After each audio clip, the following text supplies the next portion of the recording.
Good morning. My name is Cloud, and today I'll be listing down the top 10 facts about my last year's EP, Quezon Citypop. To celebrate its 1 year anniversary, I'll be reminiscing on little obscure details, so I don't forget about it in the future. The EP, originally released in January 28th of 2022, was the last release under Chall, and this was the release I sort of felt proud with, since it's very close to the sort of sound I want to make in the future. Unlike the Sweetheart album, which was recorded with a real mic drum set and a mic amplifier, Quezon Citypop was recorded here in my little bedroom with untreated walls, as well as a USB condenser mic, which is this one for vocals, and my 2009 audio interface, and some amp sims for guitars and bass, as well as my Akai MPK Mini for synth and electronic drum plugins. The limits that Quezon Citypop gave me in terms of recording have given me more time to spend my skill in the songwriting and compositional aspects, rather than worrying about the recording quality and mic placements, which became the number one issue when I recorded Sweetheart. Admittedly though, this probably isn't my best output. When I made it, it's been about a year since I mixed and mastered, and even played guitar since I was practically consuming all of my time for work. Regardless, the re-uploaded version stays true to what it was last year, and I still use the same master files for the songs, only the cover art changed. But with that said, let's start the countdown with fact number 10. The original cover art for Quezon Citypop was shot during Christmas Day 2022, where I had a day off and decided to do some sort of photo shoot in my room. Smoking being my personality in the EP, and now that, I kind of look back to it, the image gives me a disgusted vibe, so I just switched it out with a photo of me that I took during my 19th birthday, which in retrospect I think better represents the EP, since my 19th birthday was around the same time I started my job and began production for the EP. Number 9. The fonts I use for Quezon Citypop are free fonts resembling the placards jeepneys use around QC. The sharp font is Quiapo, which is named after a place in Manila, while the font I use for Quezon Citypop, in the album cover writing, is named Cubao, which is a usual place I go to in QC. Number 8. There are 2 lyric videos which were not shot in QC, and I think it's pretty obvious which ones they are. The one for Tanging Halik was shot from Pangasinan, and I don't remember where I shot the one for Pretty Japanese was, but surely enough it wasn't from QC. Number 7. I made 30 cassettes for QC Pop. Most of them have been given to close friends and some celebrity musicians. Each of them correspond with a number indicating in what order the cassette has been finished. I still have some left, and you can buy one on Shopee if you're in the Philippines. I have one here for example purposes. So here's the cassette. There we are. Still with the old cover, and contains stickers and all that. So if you'd like to order one, if you're in the Philippines, it's available on Shopee. Number 6. Pretty Japanese was the last song I finished recording, and the only song where my new pink Squire Strat was used. This one right here. It wasn't actually supposed to sound like what it is now. It was supposed to sound like an anime intro, but it didn't sit right with me. Regardless, here's what it's supposed to sound like.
Number 5.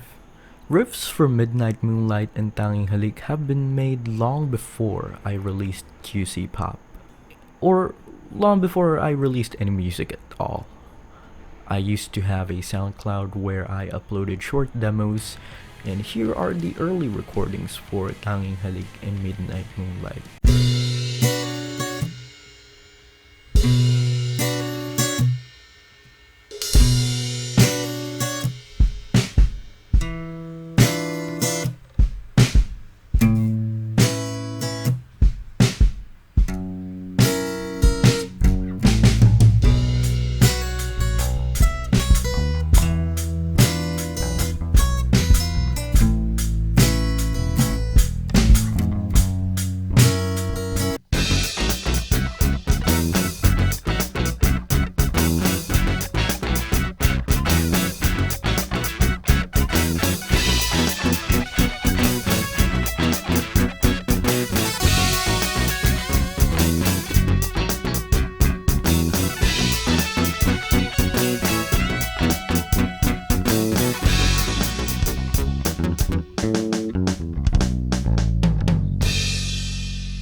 Number 4.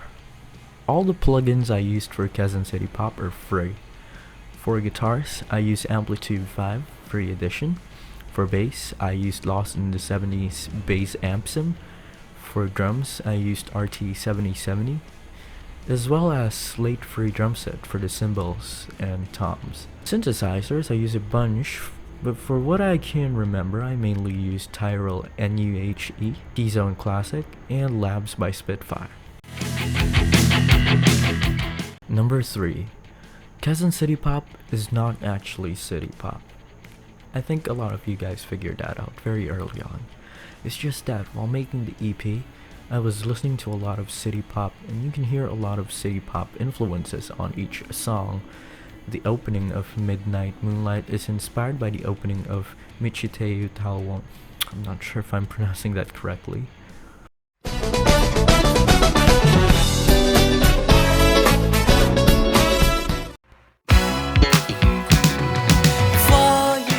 Easy Morning's riff is inspired by Midnight Rendezvous by CASSETTE.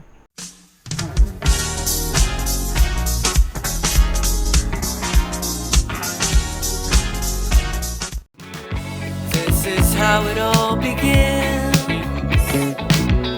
You start to stare at the morning. Tanging Halik is inspired by Sparkle by Tatsuro Yamashita.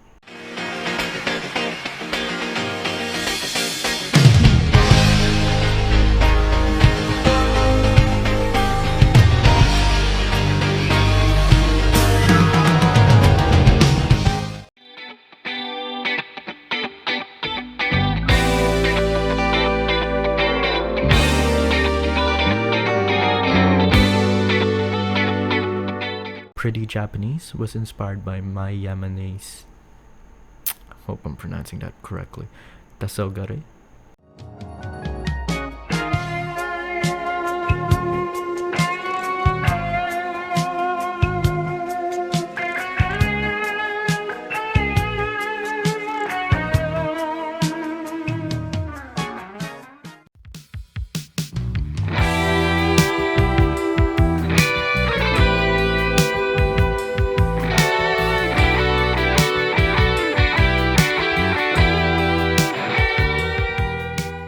And After Hours was inspired by Akogare by Tako Onuki.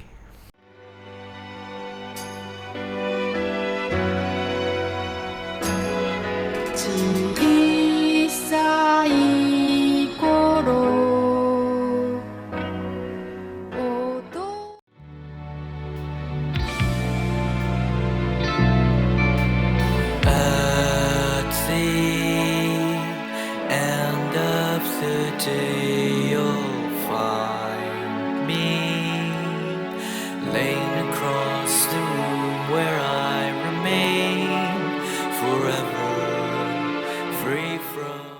Number 2. The lyrics for Quezon Citypop are greatly affected with the little struggles I faced during its conception. At the time, I was recording every part and writing lyrics for it. I also had a 9 to 5 job. 9 to 5 being 9 p.m. to 5 a.m., which is greatly referenced in Midnight Moonlight. The idea is that, for Midnight Moonlight, you can't really let go of that work. No matter how tired you are, you just gotta attend and pick yourself up, and maybe even smoke a few cigarettes to kind of cope with it. Oh, by the way, the Take My Hand part in the chorus was referring to a computer mouse. Easy Morning, like how it's connected to the song Midnight Moonlight, is about work, but about going home after work. Because I used to go home when the sun would rise, and it feels awful because it would get so hot so quick. It just made you feel like you didn't want to live anymore, or maybe just not go into work the next day. Tanging Halik was the struggles I had with my relationship, since I wasn't able to give it as much time as I did before. It felt colder and colder each day. Pretty Japanese was, well, it's something else. Maybe you guys could go try and figure it out with the context of the lyrics. And finally, we have After Hours. After Hours was the thought of dying from that cycle of draining yourself every day for work. It was almost as if you're a dead man walking. And then finally for number 1, the titles of the song are heavily based on wordplay and the time of the day. I'm not sure if people got that immediately or if anyone got it at all, but let me explain. Midnight Moonlight, well, of course, as the title suggests, is midnight. Put moonlight after it because I think it sounds cool, having 2 words with the letter M together. And Easy Morning being morning, when you translate the 2 words like separately, in the literal sense, you get madaling araw in Tagalog. However, do note that's not actually what it translates to when you mix those 2 words together. It's just some sort of wordplay. Easy morning, madaling araw. Yeah. Tanging Halik is another sort of wordplay because the English translation for like 12 to 3 p.m. is tanghali in Tagalog. And Tanging Halik, when translated to English, means only kiss. It's supposed to sound like tanghali, Tanging Halik, kind of like that. Pretty Japanese, when you literally translate the 2 words to Tagalog separately, is magandang hapon. The actual translation for magandang hapon to English is actually good afternoon. In the Philippines, hapon and hapon could mean afternoon or Japanese, respectively, depending on your pronunciation. Hapon is afternoon, hapon is Japanese. Lastly, of course, we have After Hours, which is pretty self-explanatory. Also leaves a nice note after the record. It's like a drink after a long day. So that's it. Those are the top 10 facts for Quezon Citypop. I couldn't think of any more that I could add. And I guess happy 1 year to the record. Hopefully I can produce more sort of city pop-esque records in the future. Thank you guys so much for watching and supporting my music. If you guys would like to buy a copy of the cassette, you can do so by clicking the Shopee link in the description. If you guys want to stream my music, it should be up by the time this vlog is up, so it might be in the description. And my name is Cloud. You guys have a wonderful day. Goodbye.